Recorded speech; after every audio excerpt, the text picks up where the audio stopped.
Hello and welcome to Knitting on the Lake. My name is Kelly and I'm your host. Thanks so much for joining me today. I just have to warn you that I'm not entirely sure how this episode is going to go. I'm feeling a little bit peculiar lately with my knitting, and I'm not sure if anyone else shares my feeling, but maybe it's the changing of the seasons. Maybe it's the erratic weather that we're having, 65 one day and 35 the next. Quite frankly, I don't really know what to work on at any given time. And I feel very directionless with my knitting plans. I know I posted a whole episode about spring knitting plans. And I have to say, I haven't really touched those yet. I've kind of tried to dip my toe in the water and had a couple of false starts, which I will talk about.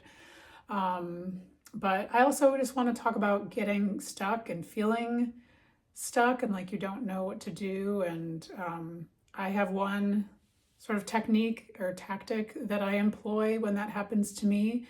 But I would really love to hear what other people do when they kind of lose their... I don't know that I would say I lost my mojo. I would just say I kind of lost my direction. And so therefore, it's kind of the same result as losing your mojo, where you're just kind of like paralyzed and don't quite know what to do and what to knit on. I have a couple other things to talk about too, but before we get into it, why don't I tell you what I am wearing today? Aside from this plain black sweatshirt that is probably covered with dog hair and makeup. This is the Coffee and Spice shawl, and the pattern is by Alice Dunn Smith of Birch Tree Knitting, or Birch Tree Knits, I should say. Her Instagram handle is Birch Tree Knitting. And this was a test knit that I did for Alice back in the end of last year. I think it was sort of like the late fall time frame. And it is worked up on Aran weight yarn. I think you could do like worsted to Aran weight. And I used a yarn that I actually bought in Venice when I was traveling there with my family last summer. It is the Lana Grossa Cool Merino Degrade, which means gradient in French, I think. I don't think it's Italian, but I could be wrong. I should probably know that because I actually studied Italian for a little while. Anyway, the way that the pattern is written is different than the way that I knit it. It is designed as a 3-color fade, and I just used the 1 color and kind of let the gradient do its thing. I'll throw up some pictures so you can see what it looks like unfurled. I'm kind of into wearing it as a scarf versus a shawl. I just really like the way that the waffle knit feels against my neck, and just the size of it seems to work really well, kind of like tied up casually around my neck. So anyway, this pattern is available on Alice's website as well as on Ravelry, and I highly recommend it. Very relaxing knit, very quick, easy, instant gratification kind of knit, and you can have a lot of fun picking your colors for this one. All right, so I do have one surprise for you today, which is a topic that I brought up in my very first podcast episode, and I don't believe I have touched since then. And this is my 8th episode, I think. So now we're 2 months in, right? And I haven't talked to you at all about my progress on knitting a vintage cardigan pattern from my grandmother's old magazine circa 1977. And last night, again, feeling kind of stuck, feeling directionless, I was like, I should pick up that project and knit on it a little bit and just see where it goes. So backing up just a little bit, in case you did not see that first episode, you're welcome to go back and watch it. I will link to it in the show notes. I have quite a cache of old magazines with lots of knitting patterns in them from I would say from the 60s through the 80s and maybe into the early 90s from my late grandmother that I inherited when she passed away around 2002, I believe it was. And I decided that I want to not just look at these magazines periodically, but that I would like to start knitting from them and learning what it is like to work with vintage patterns, the experience of knitting the pattern, and the finished object, what it is like, what the construction is like. And so I chose this cardigan or jacket. I think it's really more of an outerwear piece. This is called a vertical stripe cardigan, and it is from the McCall's Stitchery Series Volume 8 Winter Warm-Ups, again from 1977, which is the year before I was born. So this has a unique construction, and I'm just giving you a little recap because I'm assuming that you have not seen that episode. The construction of this sweater is from cuff to cuff. So it is knit sideways. The sleeves are knit circularly, and then you begin to work flat in the body from, you know, the bottom edge to bottom edge, back and forth. This color work is also going to be worked flat, and the other side is worked in the same fashion. And then the pattern calls for finishing like button band and bottom edge and neck band in crochet. I am probably not going to do that. I will probably just pick those stitches up and knit sort of like a ribbed banding all the way around. So where I last left you was that I had, maybe I did update once. Maybe I did do an update on my second episode. I will verify. But I, first of all, let me show you what I've been carrying this around in. This is my project tote from Harris Tweed. It is a collaboration between Studio Tolsta and the Woolly Thistle. And I bought this as a bag to carry larger projects in, and it's really working out great. It has all these extra pockets, both on the inside and the outside. And this project is in a bulky weight yarn. And it's color work, so I have to carry several big skeins of yarn like this around, which is, you know, not so easy to do. So this is a great bag because it fits all of these skeins really nicely. And again, I love all the pockets, and the depth of the bag is really great too. I think I mentioned a couple weeks ago, I am an affiliate now for the Woolly Thistle. I will add a link to this bag if you're interested in taking a look. They have a lot of other great fabrics too. It's like a wool, this one's like a wool herringbone. They have other colors as well. They have some plaid options, which I absolutely love. But I just went with that navy herringbone, kind of goes with everything. So anyway, this is how it's going. So this is the sleeve. And I had mentioned when I showed you the sleeve before that I felt the color work contrast was not the best, but I'm hopeful that when I get to the body, because there's more of that lighter color, that it will be a little bit better, and it'll show the pattern a little bit better. So last night I picked this up. I finished the sleeve to the length. It said, you know, like 20 inches. I'm making a size large, by the way.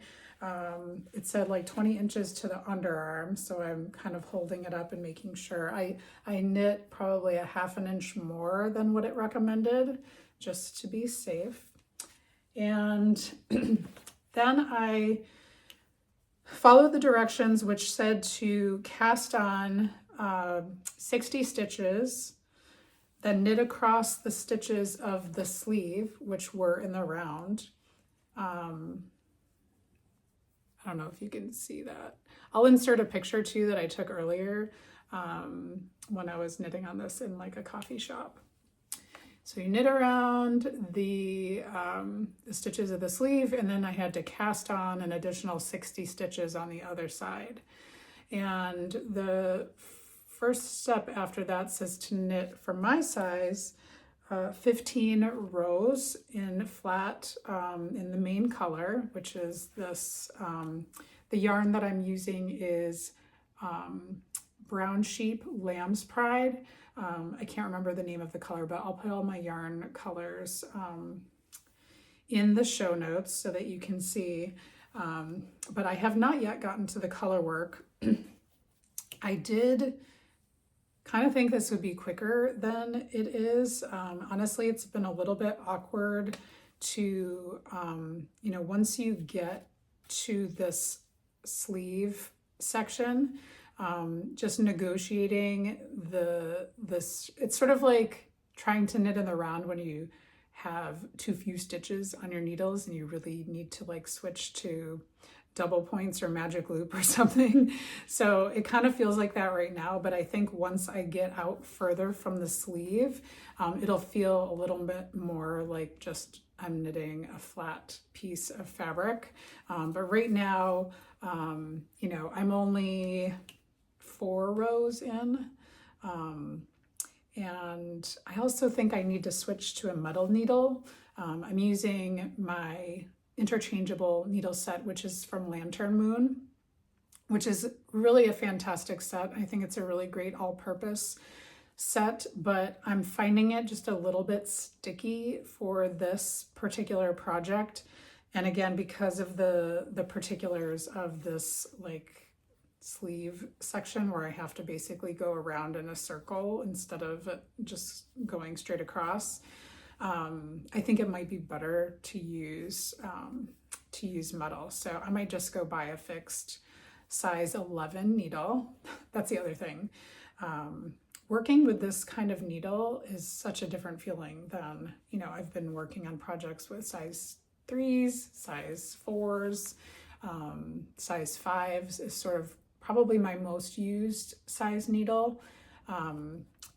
So I feel like I'm holding broomsticks. Like it's very strange. And I will also say, I'm finding that working with this, and maybe it's the gauge, it's probably the gauge, feels a little bit hard on my body. And I have a shoulder issue that I've been dealing with for like probably the past 9 months. I've been in PT for a while. I'm close to graduating PT, but there's certain actions that seem to still bother it and maybe will bother it for the rest of my life.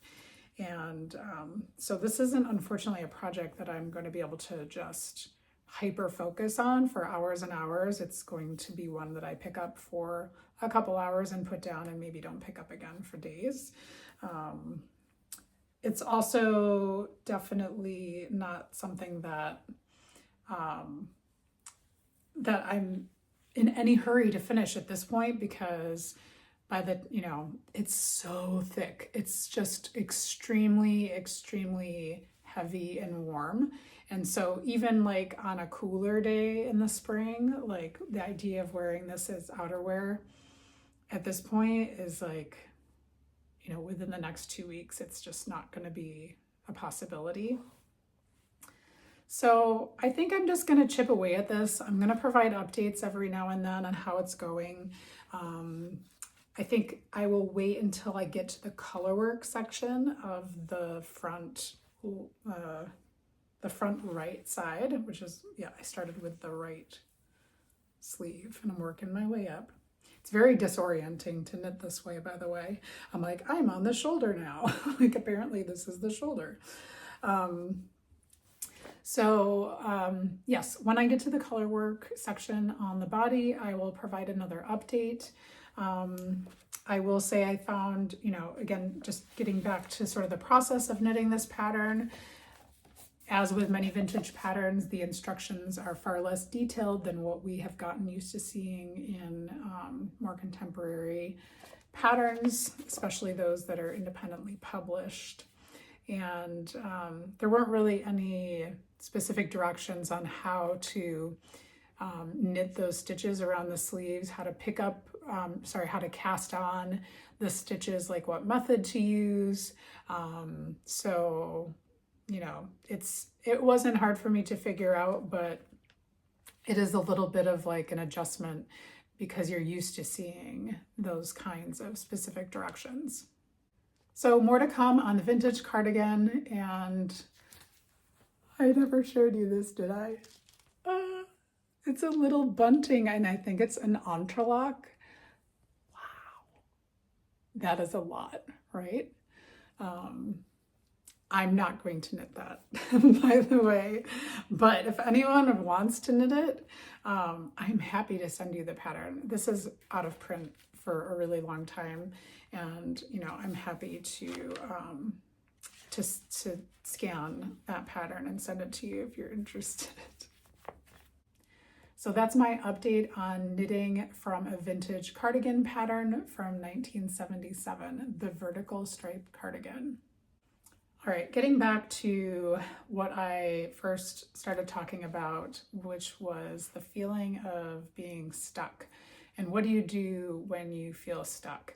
So first of all, I think it is a great idea to just take a break. Even if you consider yourself a very enthusiastic knitter, a very passionate knitter, and it's part of your identity, you know, you're active on social media, you go to your knitting group, you know, you do all the things, and it's just part of who you are. I think from time to time, everyone needs a break. And, you know, since this is supposed to be a hobby of enjoyment and also relaxation, it's really important that you do everything in your power to keep it that way. Because the moment it starts being a chore or a task or a job, well, I shouldn't say that, because there's plenty of people that have made knitting a job and they're doing great, and they should continue to do that. But I think you know what I mean. In other words, if knitting is becoming something you have to do, you feel that you have to do versus something that you want to do, I think it might be time to take a break. I'm not quite at that point yet. I don't think that I need a break. I just think I need some redirection. I need some inspiration. I need something in the universe to tell me like what I should knit. Now I've got a lot of whips going on. I could certainly knit on those. Problem is, 2 of my works in progress, I'm on Sleeve Island, and in both cases, the bodies of these sweaters went so fast, and I was so into them. And then when I got to the sleeves, it just slowed way down for me. My interest level plummeted, and so I'm kind of chipping away at those, but struggling through them at the same time. And so I need other things to kind of keep my attention. So I did cast on my shawl for the knit along with the woolly thistle. I didn't get very far, but I'm happy to share with you what I have done. I am knitting the Picnic Shawlette, and it is a pattern by Stephen West. And this is how much I have. It is so sad. I think I just did it in one evening and then I fell asleep and then I never picked it up again. But I cast this on over the weekend, and it is a slip stitch pattern. And there are 2 colors. The main color is just a plain fingering weight yarn. It is from West Yorkshire Spinners, and it's called Signature 4-ply, I think. Signature 4-ply. The colorway is Hydrangea. That's the background color. And then the contrast color is Junction Fiber Mill Making Tracks Light, and the colorway is Alpenglow. And I really love this colorway.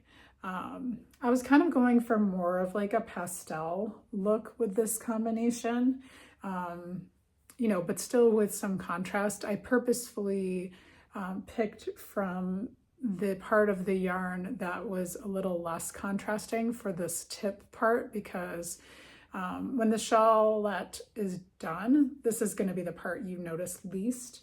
I want the brighter like pinks and turquoises to be kind of in the middle of the shawl. So, you know, that's just something when I wind these yarns, you can go from the inside, you can go from the outside, you can also rewind them into multiple balls to kind of get the color effects that you want. I'm not going to get too worked up about which color goes where, but just in general, I kind of wanted the more bold parts of the yarn to kind of go into the middle of the shawl, because it'll have a little bit of a gradient effect. And I'll put the pattern up on the screen too so that you can see. Stephen actually did it with a background color that was kind of like a speckled yarn, and then his contrast color was tonal and didn't have a lot of like color variation. So there's a lot of different ways that it could be done, but the knit along is still ongoing through May 11th, I believe, and you can join up anytime. I'll put the information in my show notes for that. Okay, so what else did I do besides cast down that shawl that I kind of committed to? Something that I often do when I'm not quite sure what I want to work on, I swatched. I swatched a lot of projects in the past couple of days, well, 4 to be exact. And I wanted to kind of share each one as well as what I learned and kind of what I'm thinking I want to do because of it. The first swatch I will share this is a stitch pattern, a little bit of a stitch pattern from The Last Word, which is by Thea Coleman, aka Baby Cocktails. And The Last Word is a cropped vest, and it's like a lace pattern in a thicker gauge than maybe you're used to seeing lace. She did hers in a really beautiful farm yarn that I think was like a worsted to Aran weight. And I saw this and I just thought it would look really beautiful as like a lighter, airier, fluffier version. So I kind of came up with this plan. It's a little bit of a convoluted plan. So in my spring knitting plans, I had this idea of making a vest with buttons. I picked a pattern. I had my yarns picked out, and when I went to swatch for it, I realized I did not have enough of my silk mohair yarn to make that vest. I don't know how I missed that. I always look at the yardage. So I really don't know how I missed that I wouldn't have enough, because I really only have enough for a cropped vest, and that's definitely not cropped, and I don't think I could make it cropped and look like it makes sense. So I was thinking maybe I could make The Last Word in these yarns, even though, so this is a light fingering weight. It's the Knitting for Olive Merino. It's a light fingering weight with a lace weight, which in my experience can give you more of like a DK gauge. And so I swatched, and it's interesting because I did get gauge, but there were a couple really big issues with the swatch that I noted. One is that the contrast between, hopefully you can see, between the yarns is just too much. So the silk, if you're not aware, when these silk mohair yarns are dyed, the thread that kind of holds everything together, can you see that? That's the silk part, and it provides sort of the stability for the fluffy mohair that's with the silk thread. And dye takes to these fibers very differently, and the dyes do not absorb as much into silk as they do into other natural fibers like wool, alpaca, and mohair. So what happens is, and it can be a really beautiful effect, you get this like you know, this contrast even within the yarn of the inner thread with the mohair, and it's really quite pretty. I thought this was a really great combination that would give this it's clover green colorway, would give it a little more brightness, a little more lightness. But unfortunately, what happens with this lace pattern is it just becomes distracting. And, you know, it's like a marl. And that's really not what I wanted. If I'm gonna knit, if I'm gonna spend the time to do all these yarn overs and pay attention to a charted pattern, I want to see it. I don't want it to get lost. I think, you know, a contrasting pattern like this is, contrasting yarns like this are probably better suited to stockinette project. The other issue that I had is that although I met gauge, I am not really happy with the fabric. I think it is too loose. And you can kind of see there's a lot of, I can see a lot of holes through it, and they're not just from the yarn overs. So my stitch gauge was perfect. My row gauge was not, as often happens when your yarn is not the correct gauge. So this is probably the first time that I've swatched for something that I really completely changed my plans versus what I had originally set out to do. So I was in my local yarn shop today, the Unruly Stitch in Weston, Massachusetts, and that is where I bought this yarn, the Knitting for Olive Merino in Clover Green. And I saw that they had their soft silk mohair in the same colorway, Clover Green. And I don't know if you can see, but you can still see that the thread is a little bit lighter, but it's not quite as light as this. This is Rowan Kid Silk Haze, I believe, and the colorway is Apple. But can you see the difference there? This is quite light as opposed to this. And this is dyed really to match. They're, you know, to even more than coordinate, to match their other products within the Knitting for Olive universe. So I picked up like 4 skeins of that. And now I have to reassess what I want to make. I think it's still not a great idea to make the last word with these yarns. I think I'm just going to table my plans to make that for now, and eventually make, you know, when I find the right worsted weight yarn, I will make that. I'm now thinking I might have enough to do that vest number 7. I can't remember what number, but my favorite things, knitwear, the one with the buttons, the one that was really simple and plain. That way I can not be too concerned if there's still a contrast, and I will have enough to finish it, since it required a little more yardage than I had with that other silk mohair yarn. So that is a contender for casting on sometime in the near future. There is another Thea Coleman pattern that I swatched for yesterday, which was her Cherry Rumble vest.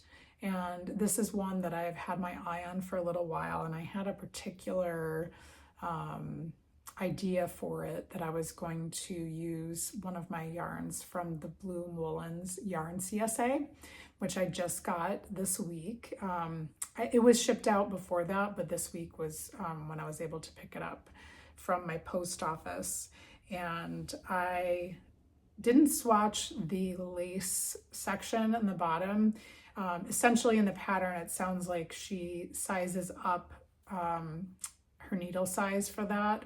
But because I just was looking for kind of like a quick win and some guidance and some sort of like a gut check on the fabric, I just did a little baby stockinette swatch, and I swatched on size 5 needles, as one does, 5 is like sort of my sweet spot, it seems. The pattern calls for 6. Again, I usually always size down to start to see how I do, because I tend to knit more loosely than most other people. I was very happy with how this turned out. This yarn is from Bloom Woolens. It is called Pioneer, and it is a DK weight yarn, and it's woolen spun and hand dyed with lots of natural organic things. It's sort of like a gray with like a purple nuance, or like a lavender nuance, and it's a little bit rustic, but is also very soft. And I do think this will be a really great, I got gauge, by the way. I think it will be a really great match with the pattern, because it does have a textured pattern, like a very simple textured pattern, I think, just with like knits and purls on the body. And then the lace section, you know, is really beautiful, but I think this kind of yarn will really highlight that as well as the color. You know, wearing this over like a white top, I think it will be really, you know, a nice contrast to kind of see through, you know, those decorative holes and yarn overs and whatnot. So Cherry Rumble Vest is also, you know, a possibility. I think, you know, I definitely feel like I want to knit a vest right now, versus something with long sleeves, but I'm not sure. It's just been a while since I made a vest for myself, so I'm really thinking about it. I also swatched some yarn that is not wool. This is, woo, it's so bright. This is Noro Sonata in the Pacific colorway, and I just knit up like a really simple, small stockinette swatch. This is for a potential knit that I have been thinking about making, called Ilha. It is a sweater pattern from Tete Beche, and that is Orlan Suke. And I did not swatch the lace section. The gauge was given in stockinette anyway, I believe. And I did swatch this in the round, which is why I have all these like shaggy loose ends on the sides. I really am excited about this fabric. It's super soft. I did not get gauge with this. My gauge on the swatch is a couple of stitches. I think I am at 23 stitches per 4 inches.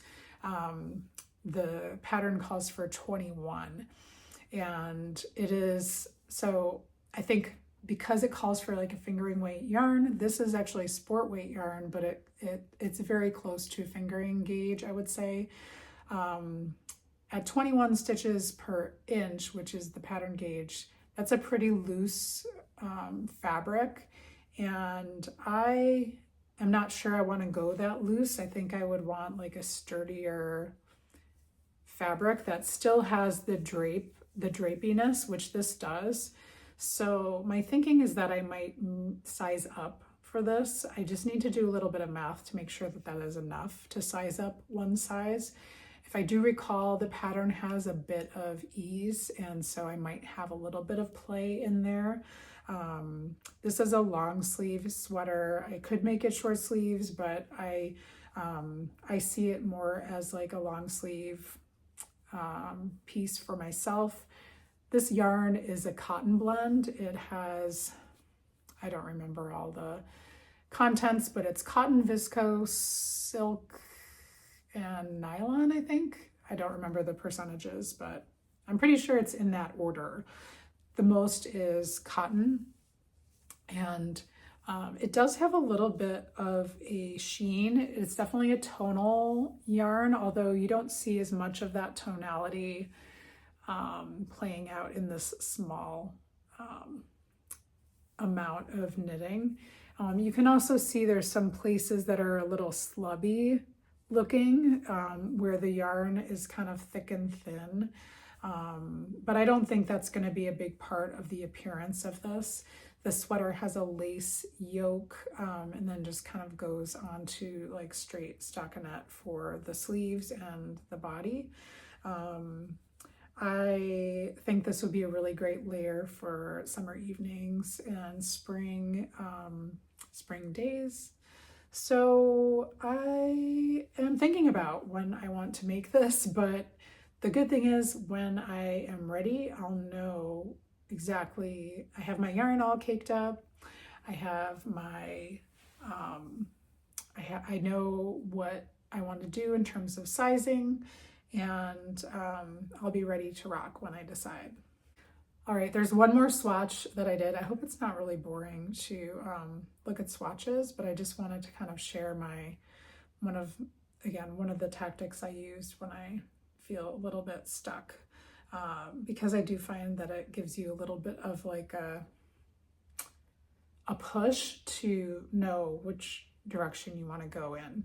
And if you have any suggestions for me of what direction I should go in, which thing I should cast on next, I would love to know. Or if you think I should just absolutely not cast on anything new and finish the darn projects that I already have on the needles, you can tell me that as well. I am open to hearing anything and everything that you have to tell me.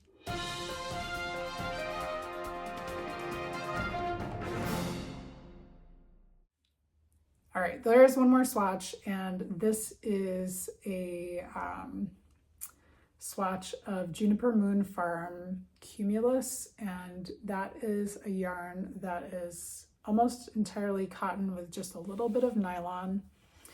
I had picked up a couple of colorways last week at the Unruly Stitch with the intention of knitting up a cardigan for my nephew. And the pattern I would be using is the Calendula Kids Cardigan by Agasalos e Bugalos. And that was, again, a pattern that I received as a thank you for test knitting another one of her patterns recently. And it's an Aran weight, so I like the idea of that I would knit up very quickly. It's a really basic raglan cardigan, and I plan to knit stripes, and I'm thinking it would be this kind of stone or tan color with the blue stripes, so that the button band, the bottom ribbing, the neck band would all be in this stone color, and then this blue would read as the accent. But I was testing out how wide I wanted the stripes to be, and as soon as I started with this 4-row cadence, I just decided I really liked it, and there was no reason to try any other ones. It's just really simple and good looking. My nephew turns 1 on Tuesday, so this is something that I'm thinking about knitting for during Knit for Food, which is happening on Saturday, April 5th, and it is 10 a.m. to 10 p.m. I'm still accepting donations for the event. If you would like to make a donation, I will include the link in the show notes. And I am joining up with Team Knit Kind, which is Erica Field's team. She is the designer behind Grapefruit and Gardenia. And I'm really excited to support this cause, and all of the organizations that Knit for Food supports are doing such fantastic work. All the proceeds from this event go directly to those organizations, kind of split equally. It's Feeding America, World Central Kitchen, No Kid Hungry, and Meals on Wheels. And those are organizations that we've all heard of, and we know they're established and very reputable and doing such great work. So any donation, large, small, in between is very, very generous and very much appreciated, and will really go a long way toward fighting hunger and raising awareness of food insecurity in our communities. That's what I got today. A pile of swatches, some crushed dreams, and some confusion about where to go next. I am still working on my traveler, and I am halfway down my second sleeve, my traveler hoodie. The pattern is from Andrea Mowry. I was like really rolling on that during my vacation, and the sleeves really like have been humbling. Not because they're more difficult than anything else I've been working on. They're exactly the same pattern. They just seem to be going so much more slowly, and they're just less gratifying somehow. I don't really know why. I'm probably halfway down the second sleeve, and I know that when I'm done with the sleeve, I still have to knit the hood, and the hood is enormous. So I feel it's the thing I should be working on, but I'm not working on it as much as I could be. So tell me what I should do. I don't know. So I think that is all I have for today. I apologize if this episode was a little bit chaotic or disjointed, but I would love to get your feedback on kind of what you do when you get stuck or you lose your knitting mojo, what kind of techniques or tactics you might use to get unstuck. And if you liked this video, thank you so much. I would love you to click on that thumbs up button, as well as subscribe to my channel and sign up for those notifications. Hit that alarm bell so that you are notified when new content is published. I do try to publish my podcast videos on Thursdays.